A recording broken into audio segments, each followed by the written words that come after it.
The battered stallion exploded through the rodeo barriers, his powerful body fueled by desperation and the scars of years of abuse. Harold Whitman, trapped in a wheelchair since his stroke, deliberately rolled into the horse's path and raised his weathered hand when everyone else scrambled for safety. Before we continue, don't forget to subscribe to the channel, like the video, and comment on where you're watching from. Let's get started. The sun beat down mercilessly on the faded banners and weathered fences of the Silverado Rodeo grounds. Dust swirled in tiny tornadoes across the arena as spectators filed into the bleachers, their excited chatter filling the air with anticipation. For most of them, this was entertainment, a Saturday afternoon filled with the thrill of watching cowboys battle against the raw power of animals. But for Thunder, a magnificent black stallion with eyes that seemed to hold galaxies, the rodeo was a prison sentence. In the holding pen behind the arena, Thunder paced nervously, his once glossy coat now dull and marred with scars that told stories of mistreatment. His ribs pressed against his skin, not severely enough to alarm casual observers, but evident to anyone who truly knew horses. At 7 years old, Thunder should have been in his prime, but his spirit had been systematically broken by his owner, Vince Keller, a man whose reputation for producing champion rodeo horses was matched only by whispers about his brutal training methods. Thunder's ears flicked back and forth as he listened to the announcer's voice booming through the speakers, knowing that soon it would be his turn to enter the arena. Each time he performed, something inside him died a little more.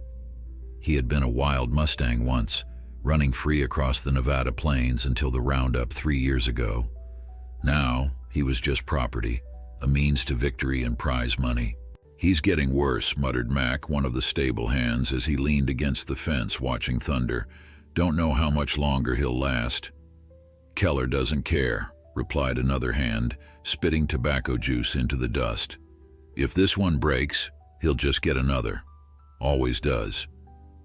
Thunder understood none of their words, but he recognized their indifference. It was the same energy he felt from most humans now, seeing him as a thing rather than a living being with feelings and memories. As the afternoon progressed, Thunder grew increasingly agitated, sensing that something was different today. His instincts, dulled but not destroyed, warned him of danger. When Vince appeared at the gate, Thunder's muscles tensed. The man's presence alone was enough to trigger memories of pain. Vince's face was weathered from years under the sun, his eyes cold as he assessed his investment. "He better perform today," Vince growled, slapping a riding crop against his palm. "I've got money riding on this." Among the spectators settling into their seats was Harold Whitman, a 78-year-old former veterinarian confined to a wheelchair after a stroke 3 years prior. His weathered hands rested on the wheels of his chair as his daughter Rebecca helped position him in the designated area for disabled attendees. "Are you sure you want to be here, Dad?" Rebecca asked, concern evident in her voice. "It's awfully hot today."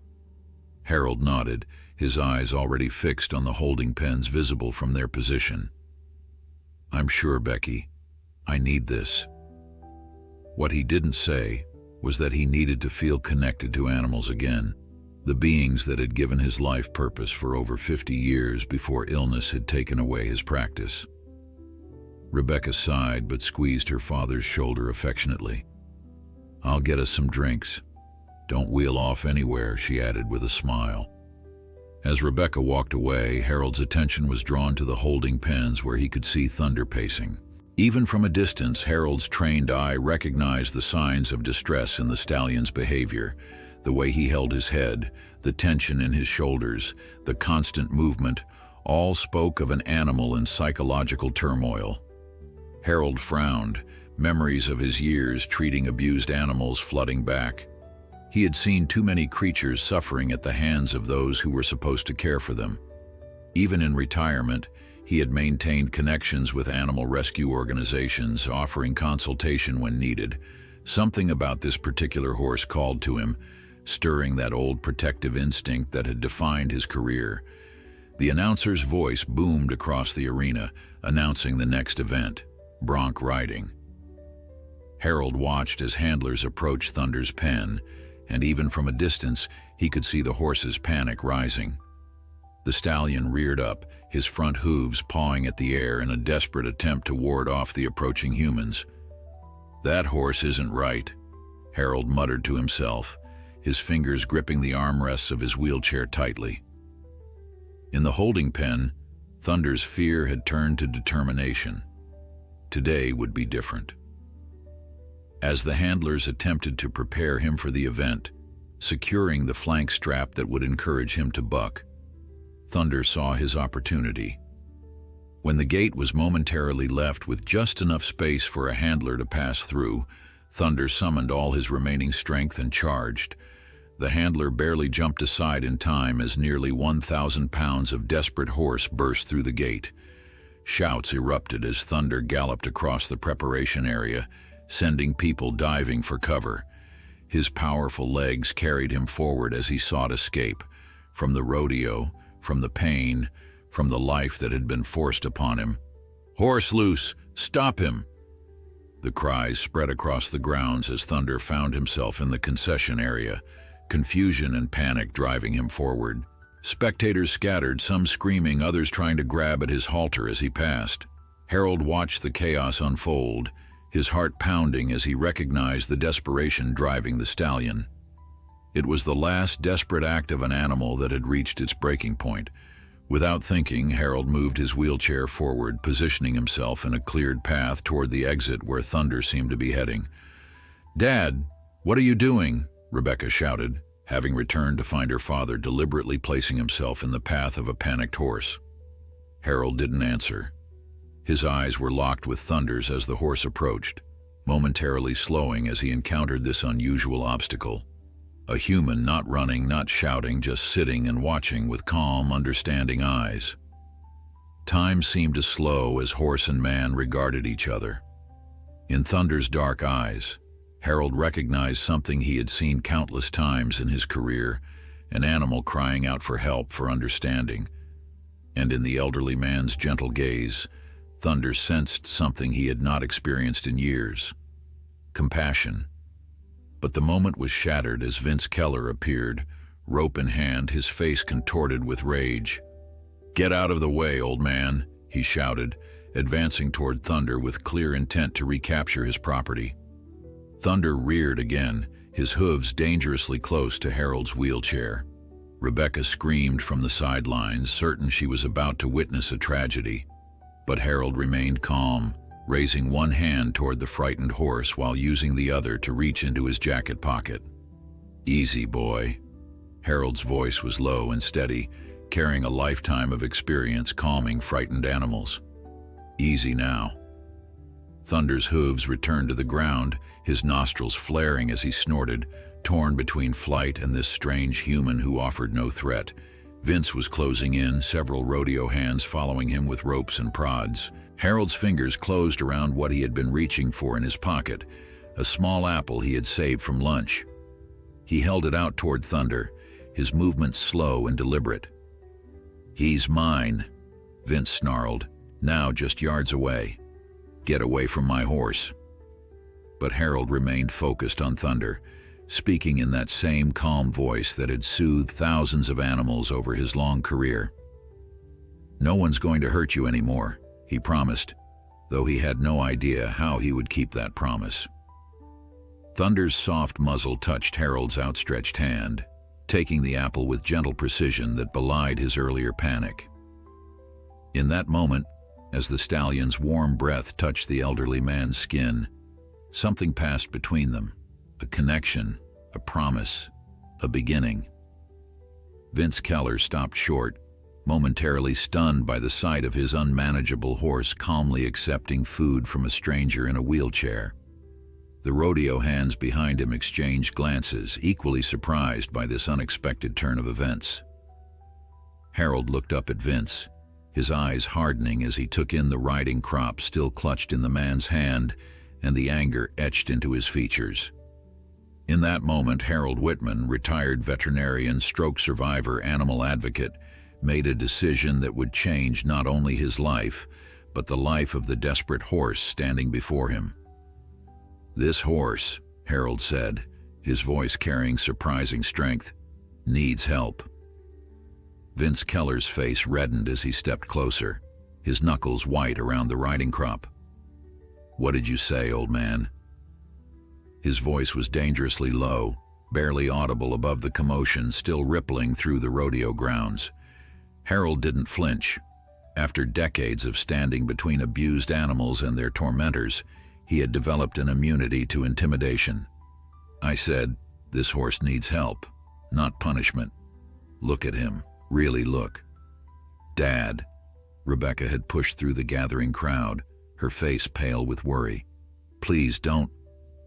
"It's okay, Becky," Harold said without taking his eyes off Vince. His hand remained extended toward Thunder, who stood surprisingly still, his large dark eyes shifting between the elderly man and his owner. Vince laughed, but there was no humor in it. "Listen, Grandpa, you don't know what you're talking about. This is my horse, my livelihood. He's just stubborn, needs a firm hand." "Firm hand?" Harold's voice gained strength. "Is that what you call the scars on his flanks? The way his ribs show through his coat? The fear in his eyes whenever you come near?" He turned to the growing audience, many of whom were recording the confrontation on their phones. "Is this what you all come to see? Animals pushed to breaking point for entertainment?" Murmurs spread through the crowd. Most had never considered the rodeo as anything but traditional sport, choosing to believe the animals were treated humanely. Now, with Harold's words directing their attention, some began to see Thunder with new eyes. "You've got no right," Vince hissed, stepping closer until he loomed over Harold's wheelchair. "This is private property, and you're interfering with my business." One of the rodeo officials pushed forward, a tall man with a silver belt buckle that caught the sunlight. "Keller, back off. We don't need this kind of publicity." He turned to Harold.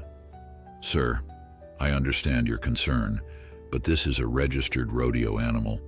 There are protocols." "I know the protocols," Harold interrupted. "I was treating rodeo animals before you were born, young man. I've seen what happens when those protocols are ignored." He gestured toward Thunder. "This horse has been systematically abused. I'd stake my reputation on it." The official hesitated, clearly caught between diffusing the situation and acknowledging that the elderly man might have legitimate expertise. Thunder, meanwhile, had moved slightly closer to Harold as if sensing a potential ally. Rebecca placed a protective hand on her father's shoulder. "Dad was one of the most respected large animal veterinarians in 3 counties, she said. "If he says this horse is being mistreated, I'd take it seriously." Vince spat on the ground. "This is ridiculous. I'm taking my horse and leaving." He reached for Thunder's halter, but the stallion jerked away, nostrils flaring in renewed panic. "Don't touch him," Harold warned, his voice carrying an authority that belied his physical frailty. "You'll only escalate the situation." Several people in the crowd had pulled out their phones, recording the confrontation. Vince, noticing this, hesitated. His reputation was already controversial in rodeo circles. A viral video of him manhandling a horse wouldn't help. The rodeo official sighed heavily. "Look, we need to take this somewhere less public." "Sir," he addressed Harold, "would you be willing to discuss this with our on-site veterinarian? Maybe we can sort this out professionally." Harold nodded, though his expression remained skeptical. "On one condition, the horse stays with me until this is resolved." "That's my property," Vince protested. "And these are witnesses," Harold countered, gesturing to the crowd with their recording phones, many of whom would probably be interested in a story about animal cruelty at the Silverado Rodeo. The official shot Vince a warning look. "Fine. The horse stays with the gentleman for now. Let's take this to the administration office." Rebecca leaned down to whisper in her father's ear. Dad, what are you doing?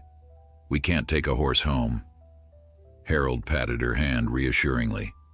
Trust me, Becky. I can't walk away from this. As the crowd began to disperse under the direction of security personnel, Harold maintained his calm presence near Thunder. The stallion had relaxed somewhat, though his muscles remained tense, ready to flee at any sign of threat. Slowly, carefully, Harold extended his hand again, this time empty. It's okay, boy, he murmured. No one's going to hurt you now. Thunder stretched his neck, nostrils flaring as he took in Harold's scent. After a moment's hesitation, he stepped closer, allowing the elderly man to touch his muzzle. The contact was gentle, respectful, unlike anything Thunder had experienced since his capture from the wild. Mac, the stable hand who had commented on Thunder's condition earlier, approached cautiously with a lead rope. I should secure him before we move, he said, his eyes darting nervously between the horse and Harold. Hand me the rope, Harold said. He trusts me, at least a little. Skeptically, Mac passed the rope to Harold, who took it with practiced hands despite the slight tremor resulting from his stroke. With slow, deliberate movements, Harold secured the lead to Thunder's halter, speaking softly the entire time. I know you're scared, he told the horse, but I'm going to help you. That's a promise. To everyone's surprise, Thunder allowed himself to be led by Harold's wheelchair as Rebecca pushed it toward the administration building. The stallion walked alongside, his head lowered to stay close to this strange human who had defended him. Inside the cramped office, tensions ran high. Vince paced like a caged animal himself, while the rodeo officials conferred in hushed tones. Thunder had been temporarily secured to a hitching post outside, visible through the window where Harold kept a watchful eye on him.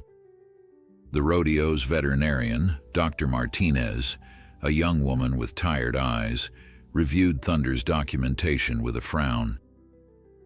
The horse's papers are in order, she admitted, but I have concerns about his physical condition. He's a working animal, Vince argued, not some pampered pet. Working animals still need proper care, Dr. Martinez countered. And frankly, Mr. Keller, I've had concerns about several of your animals in the past. Vince's lawyer, hastily summoned by phone, cleared his throat. My client has broken no laws. Unless you have documented evidence of abuse, you can't withhold his property. Harold, who had been silent since entering the office, finally spoke. I'll buy him. The room fell silent as all eyes turned to the elderly man in the wheelchair. What did you say? Vince asked, disbelief evident in his voice. I said, I'll buy him, Harold repeated firmly. Name your price. Rebecca stared at her father. Dad, you can't be serious.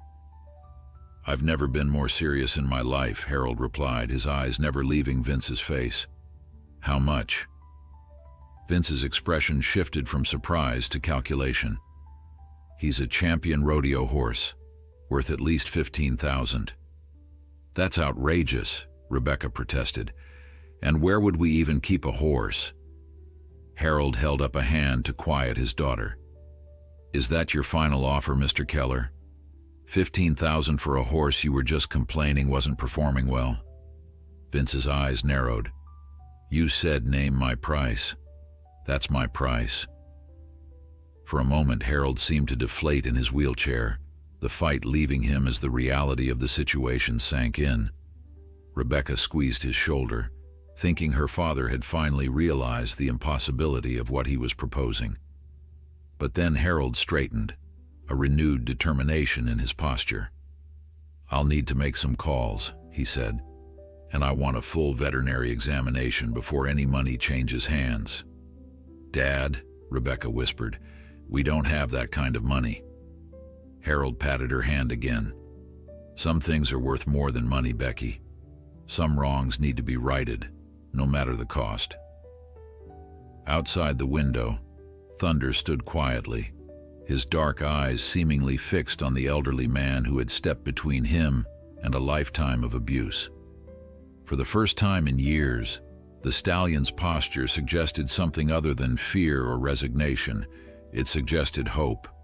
The drive home from the rodeo was tense with unspoken questions. Rebecca gripped the steering wheel tightly, casting occasional glances at her father, who sat in silence, staring out the window. They had left Thunder at the rodeo grounds under the supervision of Dr. Martinez, who had agreed to conduct a thorough examination and keep the stallion safe until arrangements could be finalized. "You want to tell me what you're thinking?" Rebecca finally asked, as they turned onto the quiet suburban street where she had moved her father after his stroke. The modest ranch-style house, with its wheelchair ramps and modified bathroom, represented the dramatic change in Harold's life, from the sprawling farm where he'd lived and worked for decades to this practical but confined existence. Harold sighed, turning to face his daughter. "I know what you're going to say, Becky." "Do you?" "Because I'm not even sure what I want to say." She pulled into the driveway and turned off the engine, but made no move to exit the car. "Dad, where would we even keep a horse? How would we afford $15,000? And the ongoing care? This isn't like adopting a stray cat." "I still have some savings," Harold said quietly, "and my old partner Joe Mitchell keeps a few acres just outside town. He's been asking me to visit for years." Rebecca's expression softened. "Dad, I know you miss your old life. I know being confined to that chair in this house has been hard, but this seems impulsive even for you." Harold looked down at his weathered hands, the same hands that had delivered countless foals, mended broken bones, and comforted dying animals in their final moments.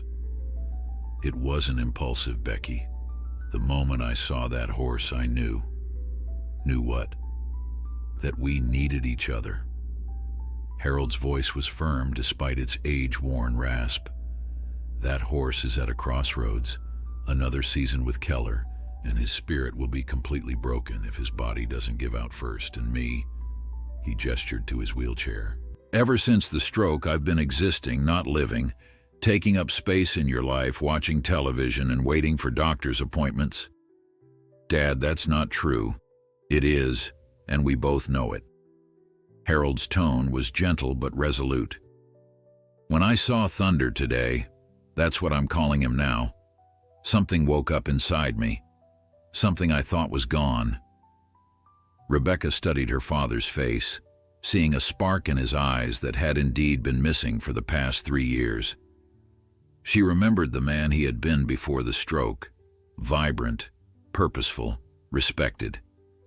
The transition to dependent father had been difficult for both of them.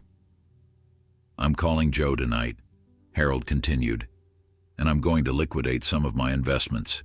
Thunder needs me, and heaven help me, I need him too." Rebecca reached over and squeezed her father's hand. "You're really serious about this?"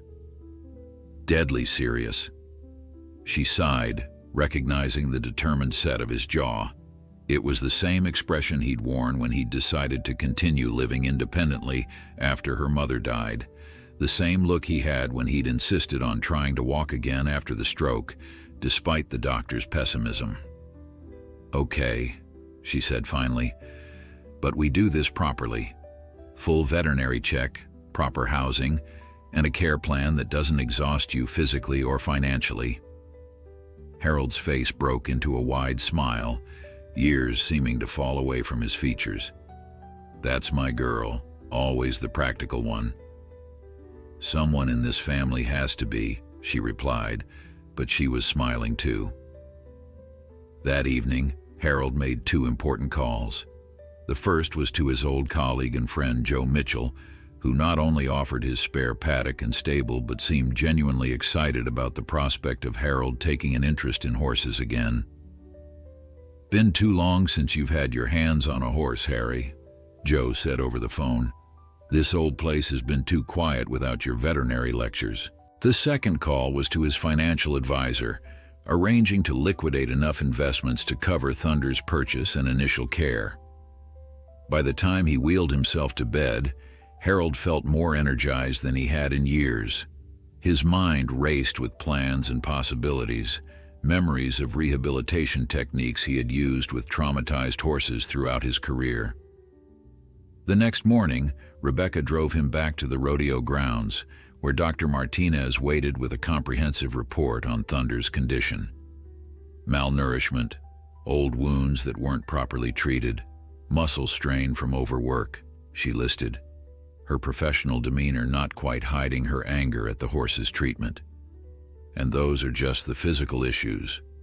Behaviorally, he shows classic signs of abuse trauma, fear responses, aggression triggered by specific stimuli, hypervigilance.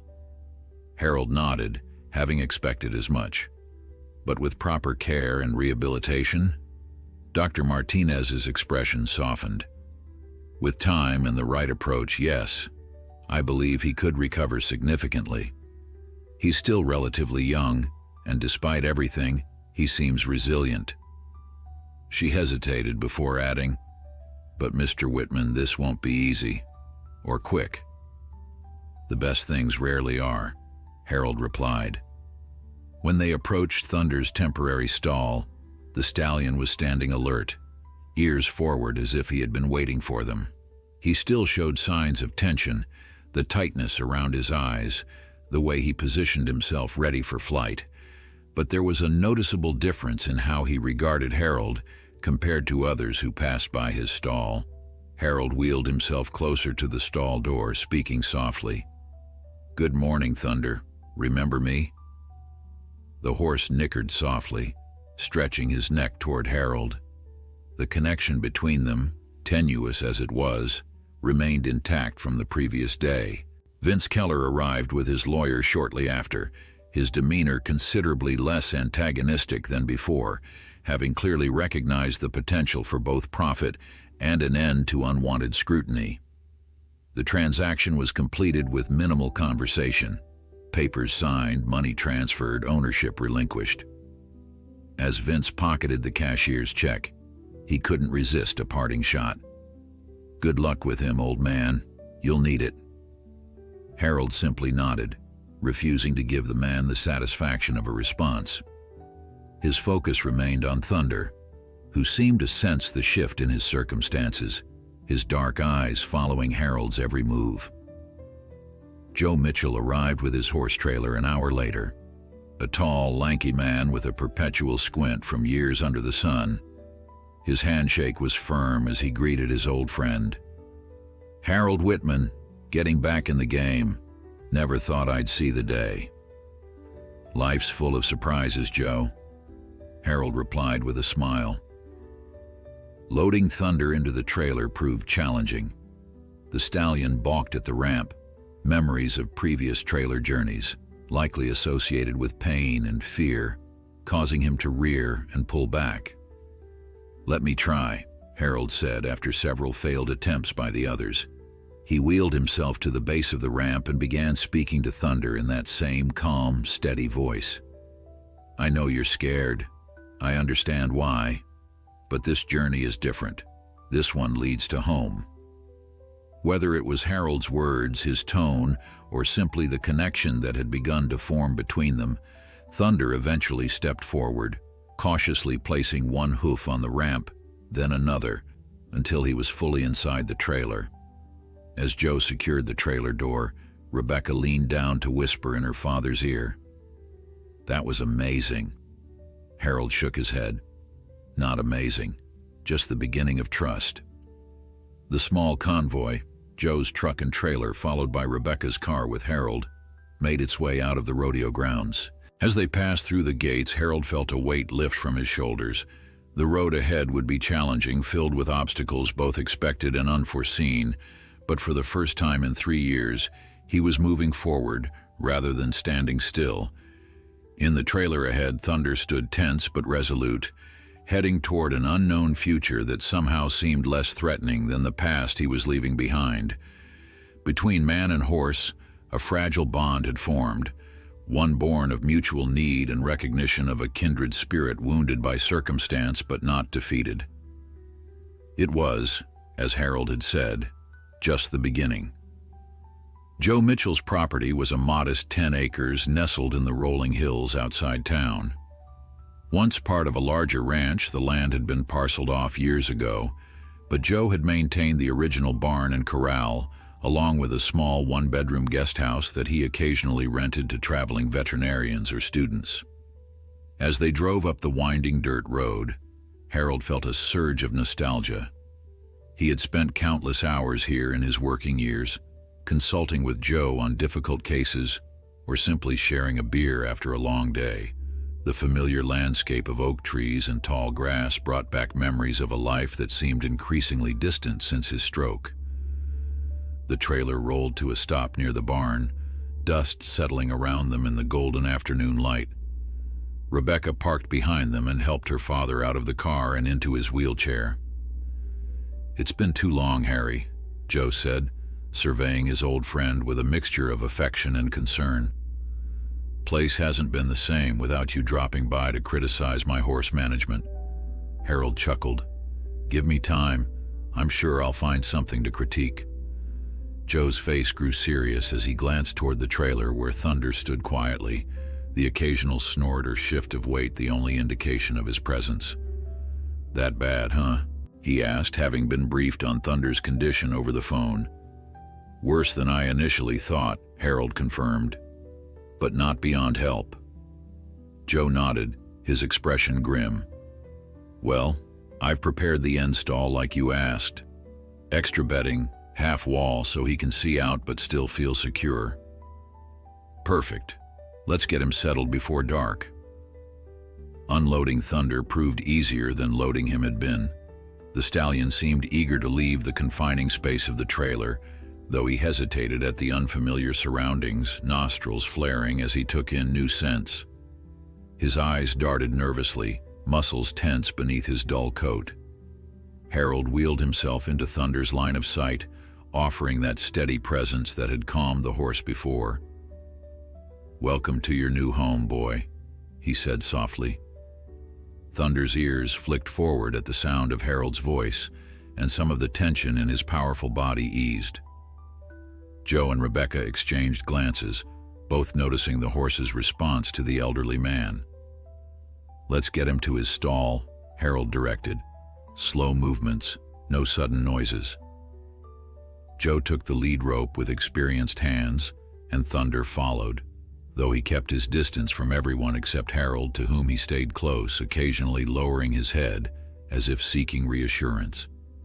The small procession made its way to the barn, where a spacious end stall awaited, freshly bedded with golden straw and equipped with a water trough and hay rack.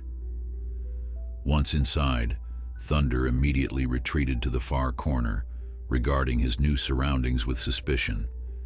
Harold wheeled himself to the stall door but didn't enter, respecting the horse's need for space. "We'll let him settle in," Harold said. "Rebecca, would you mind bringing my bags to the guest house? I think I'll stay here tonight." Rebecca frowned. "Dad, we didn't discuss you staying here. The house isn't set up for your wheelchair, and your medications are in my overnight bag, which I packed this morning," Harold finished for her.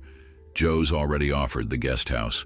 It's small but manageable with the chair, and I need to be here, Becky, especially these first few nights." Rebecca looked to Joe for support, but the older man shrugged. "Guest house is all on one level. Bathroom doors wide enough for the chair. Not saying it's ideal, but it'll do," Harold said firmly. "Thunder needs consistency right now. He needs to know I'm not just another human who's going to appear and disappear from his life." Rebecca recognized the determined set of her father's jaw and sighed. "Fine, but I'm staying too, at least tonight. I'll sleep on the couch." As dusk fell, the three humans settled into a quiet routine. Joe prepared a simple dinner in the main house, bringing plates to the guest house where Harold and Rebecca had established themselves. They ate on the small porch, watching as the last light faded from the sky and stars began to appear. "What's your plan, Harry?" Joe asked, leaning back in his chair. "For the horse, I mean." Harold set his plate aside, his expression thoughtful. First, we address the physical issues: proper nutrition, wound care, rest. Dr. Martinez is coming out tomorrow to establish a baseline and treatment protocol. And then, Rebecca prompted, then the real work begins. Harold gazed toward the darkened barn where Thunder was spending his first night in safety. Rebuilding trust, teaching him that humans can be gentle, that pain isn't the inevitable result of interaction. It's going to take time. Time you have now, Joe observed quietly. Harold nodded, a small smile touching his lips. Yes, time I have now.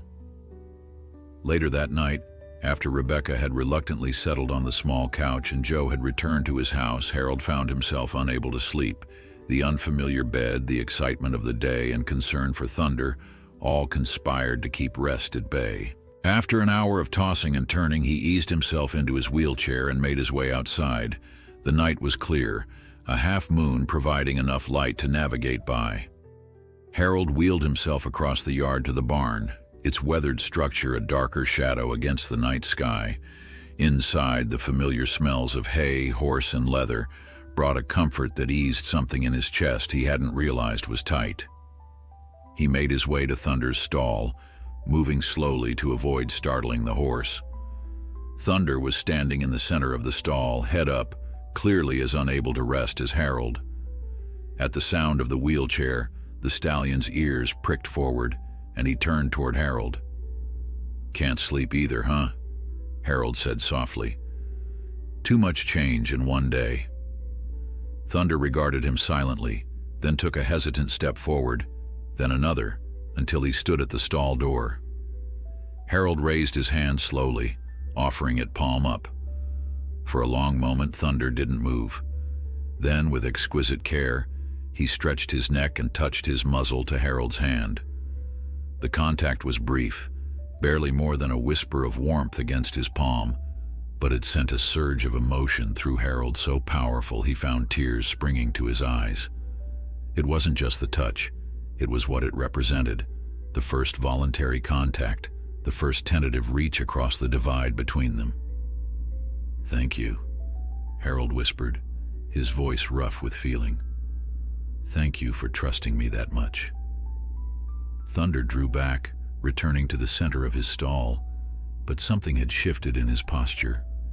He seemed less tense, more present in the moment rather than braced for flight or pain.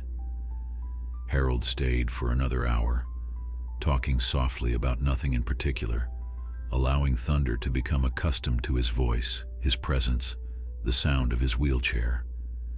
By the time he finally returned to the guest house, exhaustion had caught up with him, but it was a satisfying kind of tiredness, the type that comes from purposeful effort rather than mere existence. As he drifted off to sleep, Harold found himself planning the next day's activities, establishing a feeding schedule, introducing Thunder to the paddock, beginning the slow process of grooming to accustom the horse to human touch again. For the first time in 3 years, he was thinking about tomorrow not as an empty expanse of time to be filled, but as an opportunity to continue important work. Outside in the barn, Thunder finally lowered his head and dozed, his breathing deep and even in the quiet night. Whatever dreams visited him, they seemed gentler than those that had haunted his sleep in the rodeo stables, for he stood calm and still until dawn broke over his new home. The morning brought Dr. Martinez as promised, her truck rolling up the dirt drive shortly after breakfast. She carried with her not only medical supplies, but also a thick folder of Thunder's records, which she had convinced the rodeo officials to release. "I've reviewed everything," she said as she spread the documents across Joe's kitchen table. "It's worse than I initially thought. This horse has been competing while injured for at least the past year." Harold studied the medical reports, X-rays, and competition records, his expression darkening with each page turned. "Painkillers before events," he noted, pointing to medication logs. "Anti-inflammatories at double the recommended dosage. No wonder he was still performing despite the injuries." Rebecca, looking over her father's shoulder, shook her head in disgust. How is this even legal? It's not, Dr. Martinez replied grimly. But enforcement is spotty, and Keller was careful to keep his worst practices off the books. These records are sanitized, but they still tell a story if you know how to read between the lines. She looked to Harold. You were right to get him out of there. Harold nodded, a quiet validation of his instincts, then wheeled himself toward the door. Let's see our patient, shall we? Thunder was more alert this morning, watching their approach with wary interest. He still retreated to the back of his stall when the group appeared, but not with the same panic as before. His eyes tracked Harold specifically, recognizing the elderly man even among the others. Good morning, Thunder, Harold greeted him softly. This is Dr. Martinez. She's here to help, like me. The young veterinarian observed the interaction with professional interest. He's already responding to you, she noted. That's encouraging. He's smart, Harold replied, and he remembers who stood between him and Keller yesterday. The examination that followed was a careful dance of approach and retreat. Dr. Martinez, experienced with traumatized animals, moved with deliberate slowness, narrating her actions before making them. Even so, Thunder shied away from her touch, especially when she approached his legs and flanks, areas where he had likely experienced the most pain. We'll need to sedate him for a proper examination, she finally concluded. His anxiety levels are too high, and we risk causing more psychological damage if we push too hard today. Harold frowned, reluctant to begin their relationship with a procedure that would render Thunder unconscious and vulnerable. Let me try something first, he suggested. With practiced movements, Harold positioned his wheelchair at the stall entrance and began speaking to Thunder in that same calm, measured voice he had used from the beginning. For nearly 20 minutes, he simply talked about the weather, about the property, about the quiet life they would build together. Gradually, imperceptibly, Thunder's posture relaxed, his breathing slowed, and his eyes softened. Then Harold did something that made Rebecca gasp. He opened the stall door and wheeled himself inside. "Dad," she hissed, taking an involuntary step forward before Joe's hand on her arm stopped her. "Let him work," Joe murmured. "He knows what he's doing." Inside the stall, Harold continued speaking softly, now including gentle instructions. "I'm going to move a little closer now, Thunder, just a bit at a time. You can tell me if it's too much." The wheelchair rolled forward a few inches, then stopped. Thunder tensed but didn't retreat. Another few inches, another pause. The dance continued until Harold was positioned alongside the stallion, close enough to touch but not doing so, simply existing in the same space. "I'm going to touch your neck now," Harold narrated, raising his hand slowly into Thunder's line of sight. "Just a gentle touch, like last night." Everyone held their breath as Harold's weathered hand made contact with Thunder's coat. The horse flinched but didn't pull away, and Harold kept his touch light, steady, undemanding.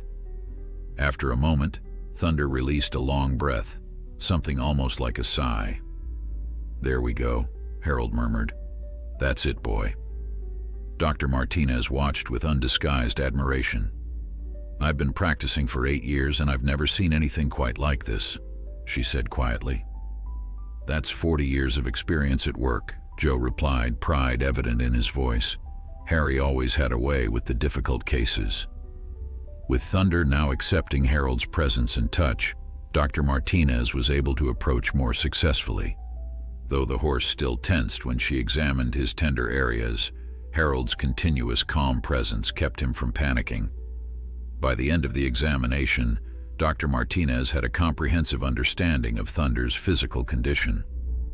Multiple old injuries that healed improperly, she reported as they reconvened outside the barn. Chronic inflammation in both front fetlocks, evidence of repeated trauma to the ribs and flanks, dental issues from an improper bit, nutritional deficiencies. She sighed heavily. But nothing that can't be addressed with time and proper care. Harold nodded, his face set with determination. We'll start with the nutrition and pain management, then address the structural issues once he's stabilized. The next few days established a routine.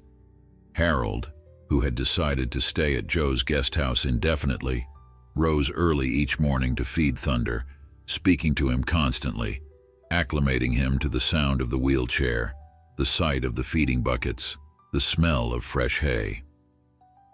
Rebecca came by daily, bringing Harold's mail and additional supplies, watching with growing amazement as her father transformed before her eyes. "You seem different," she observed on the fourth day, helping him measure out Thunder's specially formulated feed. "More alive." Harold smiled, the sunlight catching the new vitality in his eyes. "I am alive. For the first time since the stroke, I feel useful again." But the road to rehabilitation was not without setbacks. On the fifth day, while leading Thunder to the small paddock for his first controlled outdoor time, Harold misjudged the slope of the ground. His wheelchair caught on an exposed root, jerking him forward suddenly. The unexpected movement startled Thunder, triggering a panic response. The stallion reared, pulling the lead rope from Harold's hand and bolting across the paddock. For one terrible moment, Rebecca, who was observing from the fence, thought all their progress had been lost. Thunder galloped to the furthest corner, his body language reverting to the fearful, defensive posture of their first meeting. Harold, riding his wheelchair, didn't call out or pursue. Instead, he wheeled himself to the center of the paddock and simply waited, his posture open and unthreatening. Minutes passed in tense silence. Thunder paced the fence line looking for escape, occasionally glancing toward Harold as if reassessing the situation. "Should we try to catch him?" Rebecca whispered to Joe, who had come running at the commotion. Joe shook his head. "Watch." Gradually, Thunder's pacing slowed.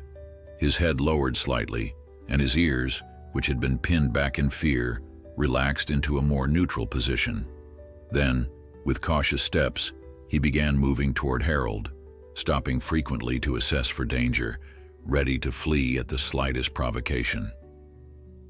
Harold remained perfectly still, only his lips moving in what Rebecca assumed was quiet reassurance. When Thunder finally reached him, the horse stretched his neck forward, nostrils flaring as he took in Harold's scent, as if confirming this was indeed the same human who had been his ally. Harold raised his hand, palm up, and after a moment's hesitation, Thunder lowered his muzzle into it. "That's right," Harold said, his voice carrying clearly in the quiet morning air. "We're okay. We both got scared, but we're okay now." Rebecca felt tears prick her eyes as she witnessed the powerful moment of reconnection. She glanced at Joe, whose weathered face reflected the same emotion. "I haven't seen him like this since before the stroke," she said softly. "You were right. They do need each other." Joe nodded, his eyes never leaving the tableau before them, an elderly man in a wheelchair and a damaged horse, two wounded souls finding healing in each other's presence. "Some partnerships," he said simply, "are meant to be." Weeks passed, and summer began its gradual transition to fall. The countryside around Joe's property turned golden, fields of swaying grass catching the light in waves that reminded Harold of the ocean. Each morning, he found himself waking earlier, eager to begin the day's work with Thunder, whose transformation was becoming more evident with each passing day. The stallion's coat had begun to regain its natural luster, the dull, patchy hide giving way to a deep, rich black that gleamed in the sunlight. His eyes, once clouded with fear and distrust, now watched the world with cautious curiosity. The skeletal appearance had faded as proper nutrition filled out his frame, muscle building where there had been only bone and tendon before. "He's like a different horse," Dr. Martinez remarked during her bi-weekly checkup, running her hands along Thunder's flank without triggering the flinching response that had characterized her early examinations. The improvement in his physical condition is remarkable. Harold nodded, unable to keep the pride from his expression as he watched Thunder stand calmly for the veterinarian's inspection. He's a fighter, always was, even when he was fighting just to survive.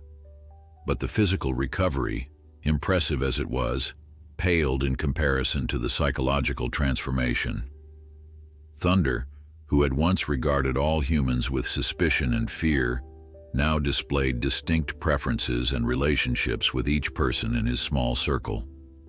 He remained wary around strangers, positioning himself so that Harold was always between him and any unfamiliar presence, but with those he had come to trust, he showed glimpses of a personality that had been buried beneath years of trauma. With Joe, he was respectful but reserved, accepting the older man's presence with dignified tolerance. With Rebecca, who visited nearly every day now, often bringing carrots or apples as treats, he showed a gentle playfulness, sometimes following her around the paddock like an oversized puppy. With Dr. Martinez, he was cooperative but watchful, having learned that her visits, while sometimes uncomfortable, ultimately made him feel better. But it was with Harold that Thunder truly came alive. The moment the elderly man's wheelchair appeared, Thunder's entire demeanor would change. Head up, ears forward, an alertness that bordered on eagerness. He would approach without hesitation now, often lowering his head to Harold's level as if in greeting. During their daily grooming sessions, he stood quietly, occasionally leaning into the brushstrokes with obvious pleasure. "I think he's actually happy," Rebecca observed one evening as she helped her father into the passenger seat of her car for their weekly dinner in town. "I never thought I'd see that, not after what he went through." Harold smiled, watching Thunder graze peacefully in the paddock. "He's learning that life can be good. That pain isn't the default state of existence." Rebecca studied her father's face, noting the healthy color in his cheeks, the clarity in his eyes, the subtle but significant increase in his upper body strength from daily work with Thunder. "So are you," she said softly. Harold looked at his daughter, surprised by the observation, but unable to deny its truth. The paralysis that had left him dependent and isolated was still a reality, but it no longer defined him. In caring for Thunder, he had rediscovered parts of himself he thought were lost forever. His expertise, his patience, his ability to heal. The wheelchair was still there, but it had become a tool rather than a prison. "I suppose I am," he acknowledged. The weeks of quiet rehabilitation weren't without challenges. Thunder still had moments of regression, particularly during thunderstorms, when the booming noise would send him into a panic that could take hours to subside. There were days when pain from his old injuries flared up, making him irritable and defensive. And there was the incident with the farrier, when Thunder's fear of having his hooves handled, likely stemming from painful experiences in his past, resulted in a kicked-over toolbox and a string of colorful curses that made even Joe blush. But each setback was temporary, each fear addressed with patience and consistency until it loosened its grip on Thunder's psyche. Harold approached these moments not as failures, but as opportunities, chances to show Thunder that even in fear or pain, he would not be punished or abandoned. One crisp September morning, Harold wheeled himself to the barn earlier than usual, unable to sleep and drawn to the quiet companionship that had become his greatest comfort. The sun had not yet risen, the world still wrapped in the blue-gray light of pre-dawn. As he approached Thunder's stall, he was surprised to find the stallion already alert, watching the door as if expecting him. "You're up early," Harold greeted him, rolling into the stall with the easy familiarity that had developed between them. "Couldn't sleep either, huh?" Thunder nickered softly, moving to stand beside Harold's wheelchair, his large body radiating warmth in the cool morning air. For several minutes they simply existed together in comfortable silence, watching through the stall window as the first hints of sunrise painted the eastern sky in delicate shades of pink and gold. "I've been thinking," Harold said eventually, his hand resting lightly on Thunder's foreleg. "It might be time to try something new." That something new arrived later that morning in the form of a specialized saddle, designed for therapeutic riding and adapted further to accommodate Harold's specific needs. Rebecca eyed it skeptically as she helped unload it from Joe's truck. "Dad, you're not seriously thinking of riding him? After everything he's been through with riders, and with your condition?" "Not riding in the traditional sense," Harold explained, examining the saddle's unique design with approval. "Not yet, anyway. But it's time Thunder learned that having something on his back doesn't have to mean pain and fear, and it's time I remembered what it feels like to connect with a horse that way." Joe, who had been instrumental in sourcing the specialized equipment, nodded in agreement. "The saddle's just the first step. We'll go slow, like with everything else." The introduction of the saddle proceeded with the same methodical patience that had characterized all of Thunder's rehabilitation. First, simply allowing him to see and smell it. Then, brief touches to his back with it, followed by retreat and reward.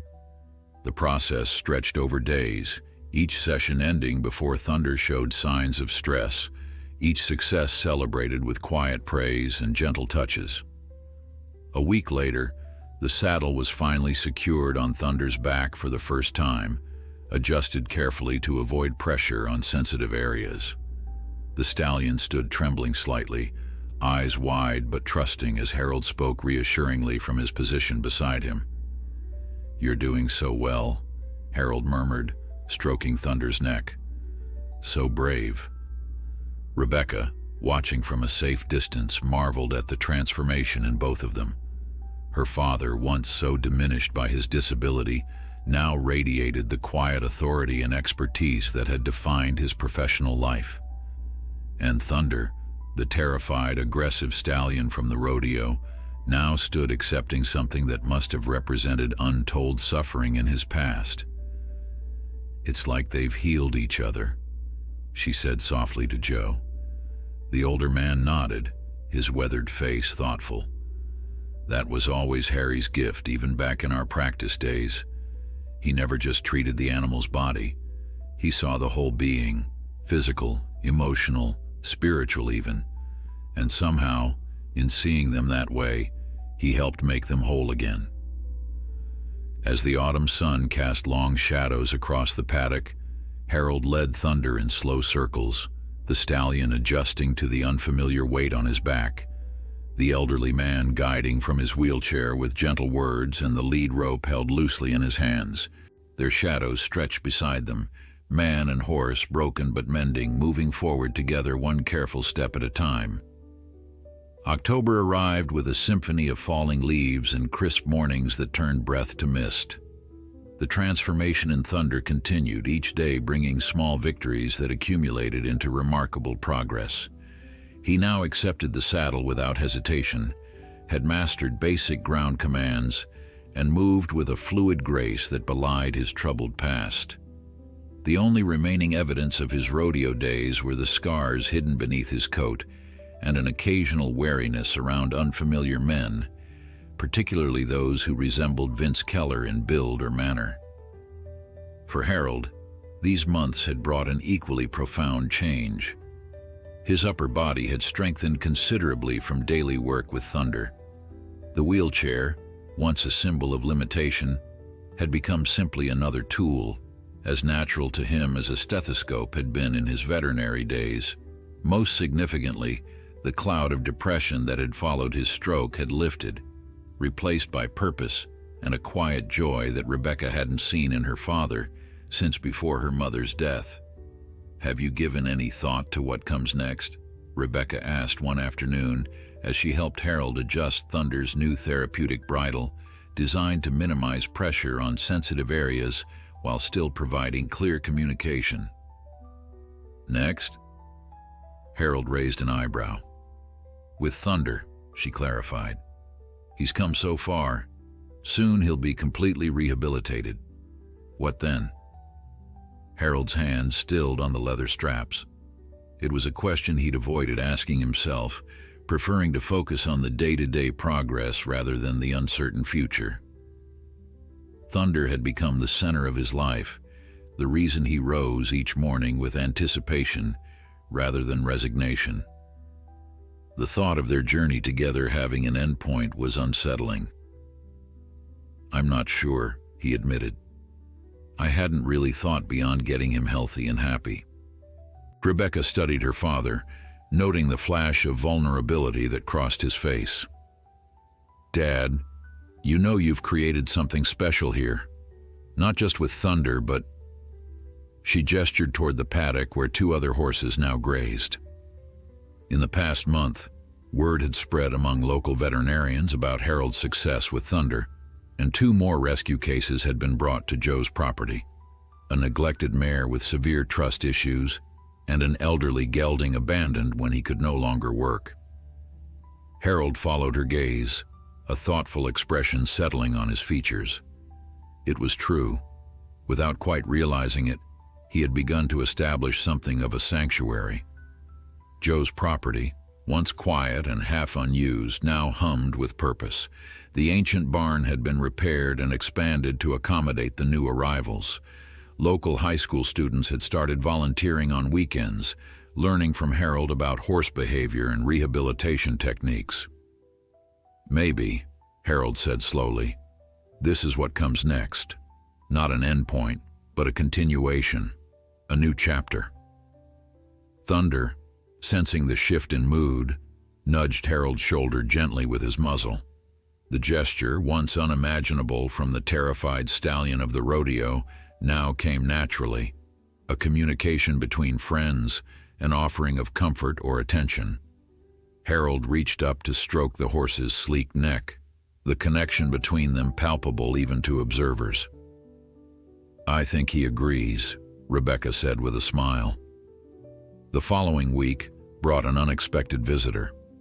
Harold was in the paddock with Thunder, working on desensitization exercises with a colorful umbrella, an object that had initially terrified the stallion, when a sleek black car pulled up the dusty drive.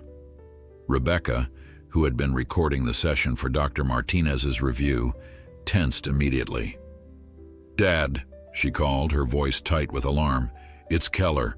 Harold turned to see Vince Keller emerging from the car, his expensive boots inappropriate for the dusty barnyard, his face set in the same cold expression Harold remembered from the rodeo.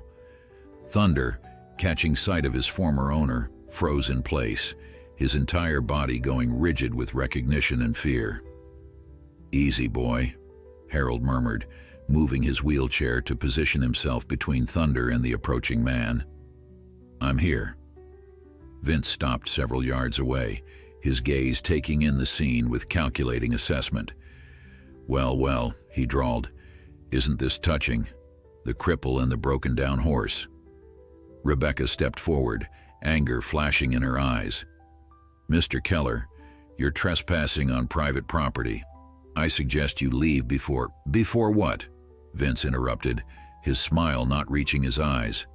"I'm just checking on my investment, making sure the old man's getting his money's worth." Harold's voice, when he spoke, was calm but steely. "You have no investment here, Keller. You sold Thunder to me, fair and square. The transaction is complete." "So it is," Vince agreed, his gaze shifting to Thunder, who had backed up several steps, nostrils flaring in distress. "Impressive work, Whitman. I hardly recognize him. Coat's good, weight's up." His eyes narrowed. "In fact, he's looking valuable again." The implication hung in the air, heavy with threat.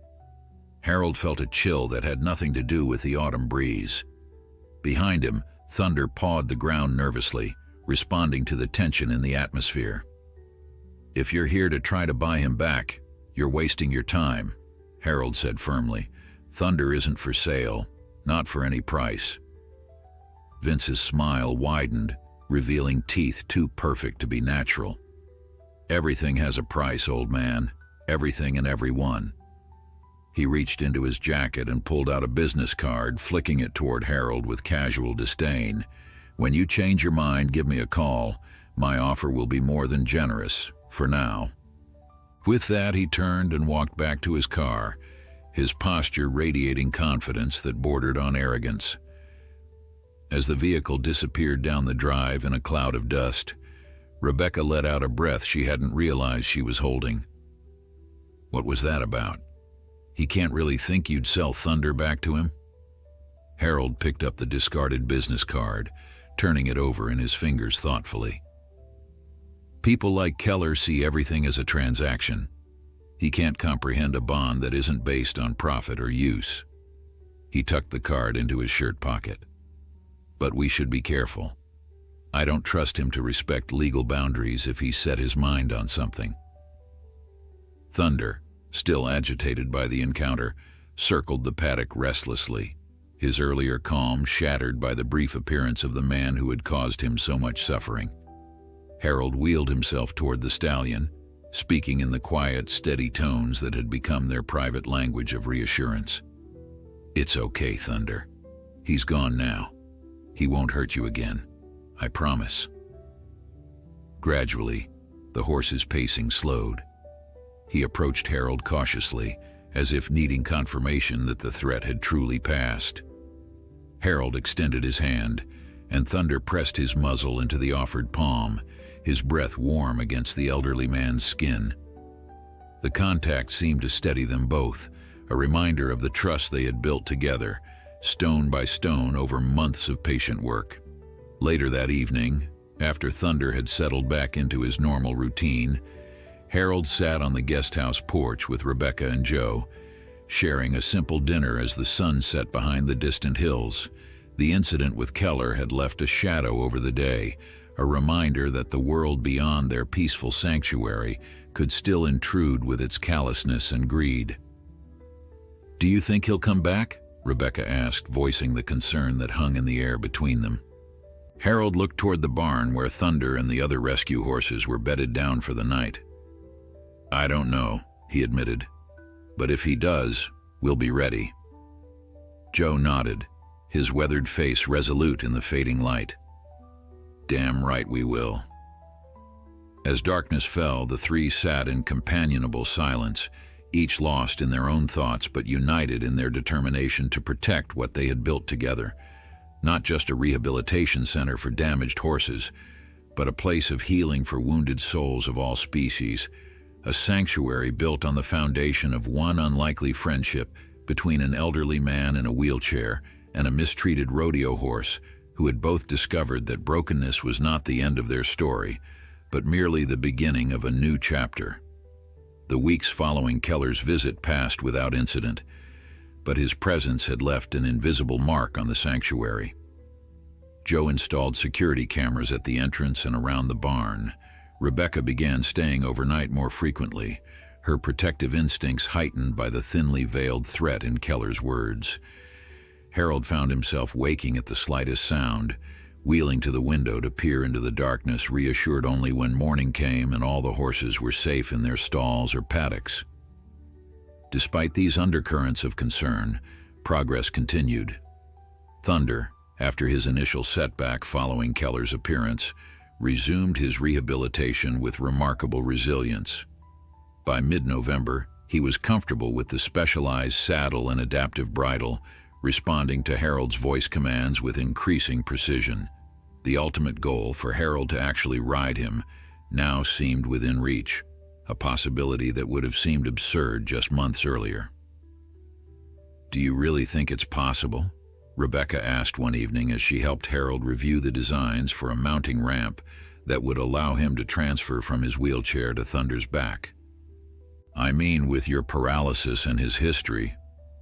"Separately, maybe not," Harold conceded, studying the blueprints spread across the kitchen table.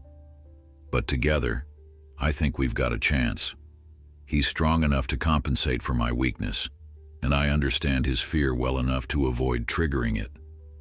Rebecca regarded her father with a mixture of admiration and concern. "You've changed, you know that, since Thunder came into your life?" Harold looked up, a question in his eyes. "Before, you defined yourself by what you couldn't do anymore," she explained. "Now you're focused on possibilities again. It's like you've reclaimed yourself." Harold considered this, turning his daughter's words over in his mind. She was right, he realized. Somewhere along the way, in the process of helping Thunder heal, he had stopped seeing himself as diminished, as less than he had been before the stroke. The wheelchair was still there, the paralysis still a daily reality, but they no longer formed the boundaries of his identity. "I suppose Thunder and I have that in common," he said finally. "We've both learned that what happened to us doesn't have to determine who we are." The mounting ramp was completed the following week, a sturdy wooden structure designed to bring Harold level with Thunder's back. The first attempts at mounting were awkward and halting. Despite all their preparation, the reality of a human on his back triggered Thunder's deeply ingrained fear responses. He would stand trembling as Harold positioned himself, then sidestep nervously the moment any weight settled on his back. "Maybe it's too much to ask of him," Joe suggested after a particularly difficult session left both Harold and Thunder frustrated and exhausted. "He's come so far, but some wounds run too deep." Harold shook his head, his jaw set with determination. "We're not giving up, not yet." That night, unable to sleep, Harold made his way to the barn. The air was cold, winter approaching with steady determination, but inside the barn was warm and fragrant with the comforting smells of hay and horse. Thunder nickered softly as Harold rolled down the center aisle, recognizing the sound of his wheelchair even in the darkness. "Couldn't sleep either, huh?" Harold said, easing his chair into the stall. Thunder lowered his head in greeting, allowing Harold to stroke his forelock with gentle fingers. "I've been thinking about today, about what we're trying to do." Harold's voice was barely above a whisper, but in the quiet barn, it carried to Thunder's attentive ears. "I know you're scared. After what you've been through, that's only natural. But I want you to know something." He placed his palm flat against Thunder's cheek, feeling the warmth of the horse's skin, the soft exhalation of breath. "I would never ask you to do anything that would hurt you. If this is too much, we'll find another way forward. You've given me so much already, more than I could have imagined." Thunder remained still, his dark eyes reflecting the dim light filtering through the barn window. Then, with deliberate gentleness, he lowered his massive head and rested it in Harold's lap, a gesture of such profound trust and connection that Harold felt tears spring to his eyes. "Thank you," he whispered, stroking the silky mane, "for everything." The next morning brought a renewed sense of purpose. Harold approached the mounting ramp with a different strategy. Instead of immediately attempting to mount, he simply asked Thunder to stand beside the structure, rewarding him with praise and treats for calm behavior. They repeated this exercise throughout the day, gradually building Thunder's comfort with the ramp itself before reintroducing the challenge of mounting.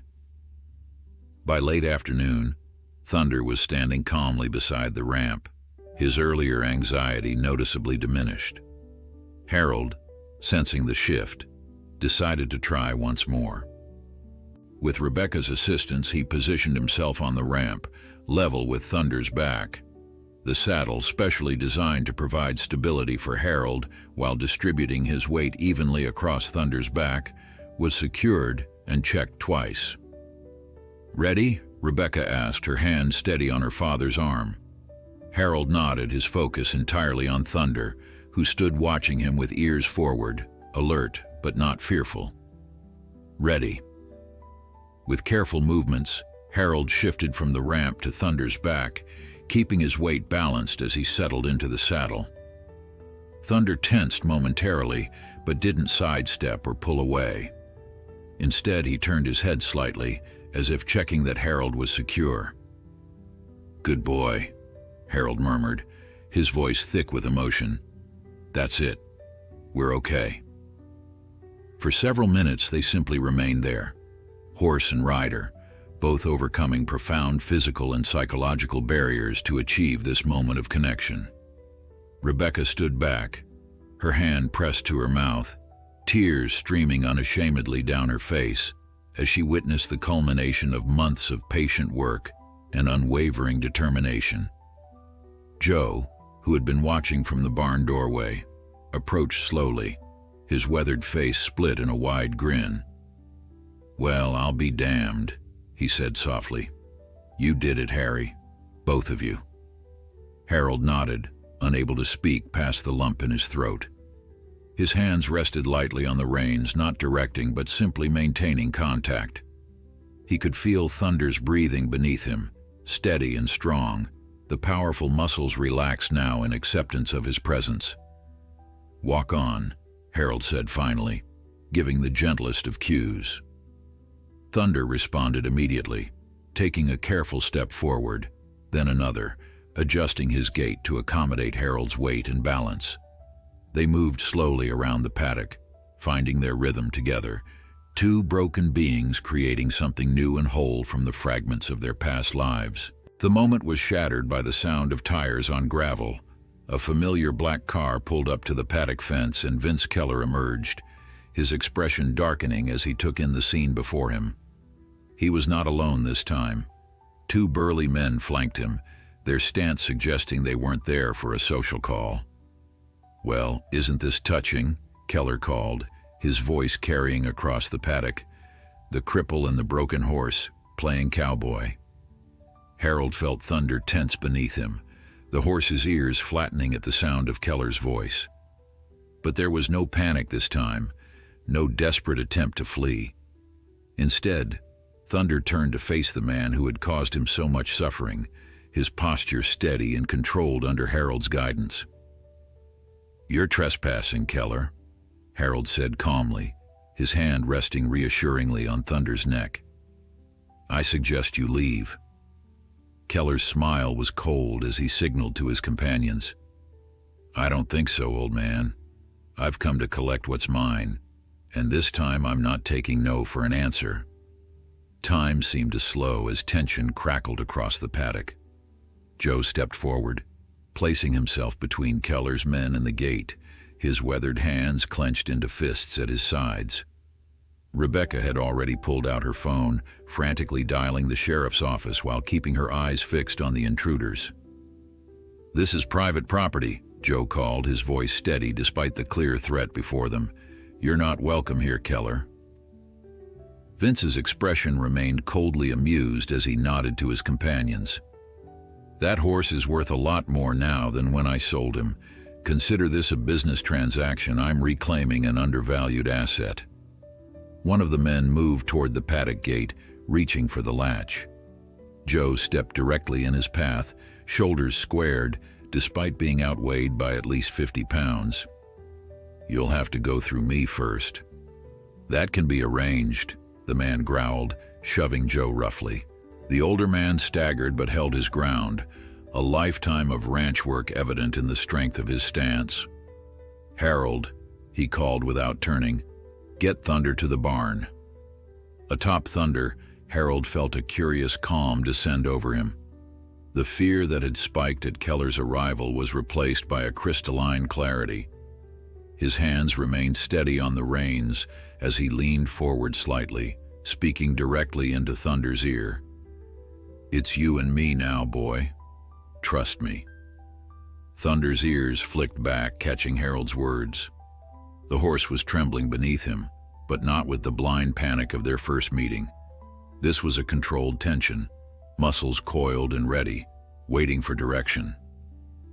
Keller's second man had circled around, approaching the paddock from the side opposite the gate. He carried a rope, clearly intending to corner Thunder, while the confrontation at the gate provided distraction. Harold saw the strategy unfolding and made a split-second decision. "Thunder, walk on," he commanded softly, guiding the horse away from both approaching threats toward the far corner of the paddock. To onlookers, it might have appeared they were retreating, perhaps even afraid. But Harold had something else in mind. Rebecca, still on the phone with the sheriff's office, caught her father's eye and seemed to read his intention. "Dad, no, it's too risky." Harold didn't respond, his focus entirely on the connection between himself and Thunder. They reached the far corner, where the paddock fence was lowest, still a formidable height, but not impossible for a horse of Thunder's size and strength. "This is your last chance to be reasonable, Whitman," Keller called, his composure beginning to crack as he recognized that his prey might be escaping. "Get off my horse." Harold leaned close to Thunder's neck, his voice barely audible even to the horse. "We can do this, together." Then, with a firm press of his legs, one of the aids he could still manage despite his paralysis, he gave Thunder the signal. The stallion responded instantly, gathering himself and launching forward, powerful hindquarters driving them toward the fence at increasing speed. Time compressed into a series of vivid impressions. The rush of wind against Harold's face, the rhythmic thunder of hooves against earth, the collective gasp from those watching as they realized what was happening. Thunder's muscles bunched beneath the saddle, and then they were airborne, sailing over the fence in a perfect arc that defied the limitations both man and horse had carried for so long. They landed with remarkable smoothness, Thunder adjusting his stride to compensate for Harold's weight, ensuring his rider remained securely in the saddle. Without hesitation, the stallion continued forward, breaking into a controlled canter that carried them away from the paddock and toward the open fields beyond. Behind them, chaos erupted. Rebecca was shouting something, Joe was engaged in a physical struggle with one of Keller's men, and Vince himself was running toward his car, clearly intending to pursue them. But Harold and Thunder had the advantage now, the advantage of unity, of two beings moving with one purpose, guided by a trust that had been forged through months of patient healing. They rode across the golden fields, Thunder's stride powerful and sure, his black coat gleaming in the late afternoon sun. Harold felt a fierce joy surge through him, a primal connection to the animal beneath him that transcended words. This was what he had been missing in the years since his stroke. Not just the physical freedom, but the partnership, the communion with another living being who accepted him exactly as he was. They crested a small hill, and Harold gently reined Thunder to a halt, turning to watch the scene unfolding at the paddock. A sheriff's car had arrived, lights flashing, and Keller and his men were being confronted by uniformed officers. Rebecca was gesturing animatedly, clearly explaining the situation, while Joe stood nearby, arms crossed over his chest in grim satisfaction. "We did it, boy," Harold murmured, patting Thunder's neck. The horse was breathing heavily from the exertion, but his ears were pricked forward, alert and proud. There was no fear in him now, no hesitation, just the quiet confidence of an animal who had reclaimed his power. They remained on the hilltop until they saw Keller and his men being escorted to their vehicles by the sheriff, clearly being instructed to leave the property. Only then did Harold guide Thunder in a wide circle back toward the barn, allowing the stallion to cool down with a leisurely walk. As they approached, Rebecca ran to meet them, her face a mixture of relief, anger, and astonishment. "Dad, what were you thinking? You could have been killed." Harold smiled down at his daughter, aware that he must look different to her now, not the frail father in a wheelchair, but a horseman again, capable and confident. "I was thinking that Thunder and I had something to prove, to ourselves and to Keller." Rebecca shook her head, but her anger was already fading, replaced by reluctant admiration. "Well, you certainly proved something. The sheriff's filing a trespassing report, and Keller's been warned not to come back." "He'll be back," Harold said quietly, his hand never leaving Thunder's neck. "Men like that don't give up easily." Joe approached, a cut above his eye and his shirt torn, but looking remarkably pleased with himself. "That was something to see, Harry. You and that horse." He shook his head in wonder. like you'd been riding together all your lives." Harold's expression softened as he looked down at Thunder. "In a way, maybe we have been, just waiting to find each other." With careful movements, Harold dismounted, using the ramp they had practiced with so diligently. As his feet touched the ground and he settled back into his wheelchair, he felt no sense of loss or diminishment. The freedom he had experienced atop Thunder hadn't ended. It had simply changed form, transforming into something he could carry with him always. Thunder stood beside him, head lowered to Harold's level, their breathing synchronized in the quiet afternoon air. The danger had passed for now, but both man and horse seemed to understand that their journey together was far from over. Whatever came next, whether further threats from Keller or new challenges in their shared work of healing, they would face it as they had faced this crisis.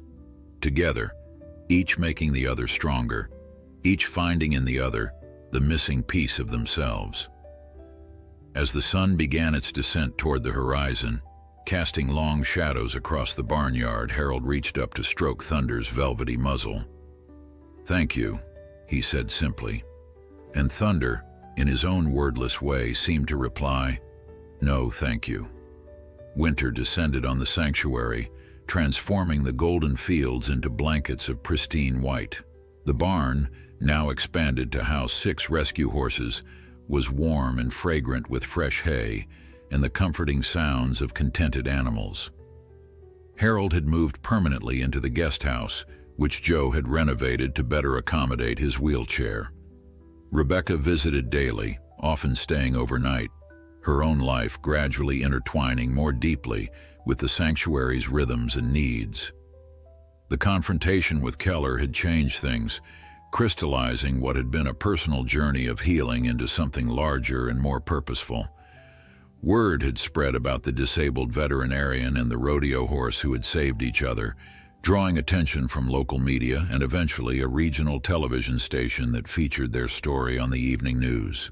Donations had begun to arrive, first a trickle, then a steady stream, allowing Harold to formalize what had begun as a private rehabilitation project into the Second Chance Sanctuary, complete with nonprofit status and a modest but dedicated staff. Dr. Martinez had joined part-time, overseeing the medical care of their growing population of rescue animals.